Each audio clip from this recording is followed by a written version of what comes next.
सब तो अच्छी वैरायटी जिन्हें चावल लाना है तो सब तो बेहतरीन 1847। नाबे लई मैं दसना कि सारिया खूबियां दो लफ्ज़ों के विच आ जांदियां।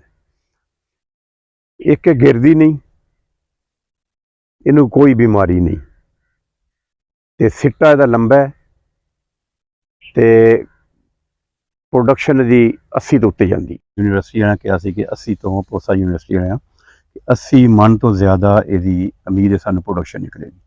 और जिस हिसाब से असां लाइए देखा ये 50 तो मिनीमम 50, 60, 70, 80, 82 तक भी टिलर है ने।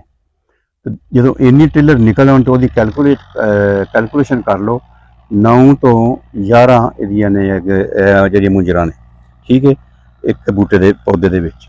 उस तो कैलकुलेट करके देख लो, इंशाल्लाह सानू उम्मीद है कि ये 80 तो उत्ते जाएगी। मैं लगाई है जी 10 एकड़ 1847 पूसा बासमती, ये 1509 1692 उस फैमिली नाल, लेकिन ये बीमारियां तो पाक है।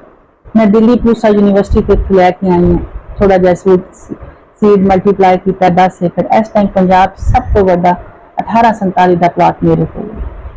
एक तो ये खूबी है कि गिरदी नहीं, जितना बासमती ज्यादा खाद पाया बारिश आन भी गिर जाती, गिरदी नहीं, और डिजीज फ्री है।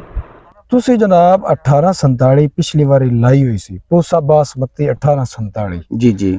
ओदी सब तो पहले दसो एवरेज कितनी आई है? भाई जाना मैं भी लोग आंगर ना डर के ते महंगा बीज वेख के ते मैं रिस्क लेंदा है हर चीज दा, ते मैं वो बीजी सी 6 कनाल, ते मैं क्या पता नहीं नवी चीज की रिजल्ट निकलना है, ते वो 6 कनाल 62 मन एवरेज आई सी।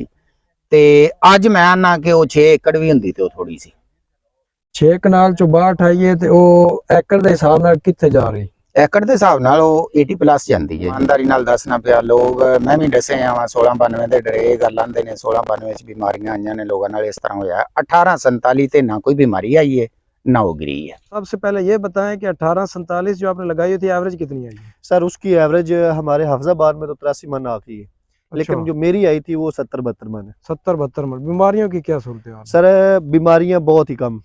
अच्छा, टिलरिंग के बारे में क्या? टिलरिंग जबरदस्त है सर, 55 से लेके 65 तक टिलर मैंने काउंट किए थे। मैं कहना जी मैं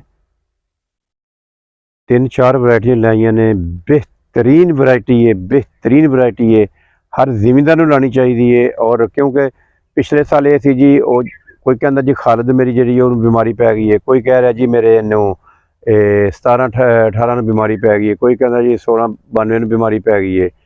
तो इस तरह ये हर बीमारी का बड़ी जगह तो पता लगा जी बीमारी, इनू कोई बीमारी नहीं पैंदी। जिमीदार की किस्मत बदलने वास्ते सब तो अच्छी वैरायटी जिन्हें चावल लाना है तो सब तो बेहतरीन 1847। नाबे लई मैं दसना कि सारिया खूबियां दो लफ्ज़ों के विच आ जांदियां। एक गिरदी नहीं, इनू कोई बीमारी नहीं, तो सिट्टा इहदा लंबा है, तो प्रोडक्शन की 80 तो उत्ते जाती।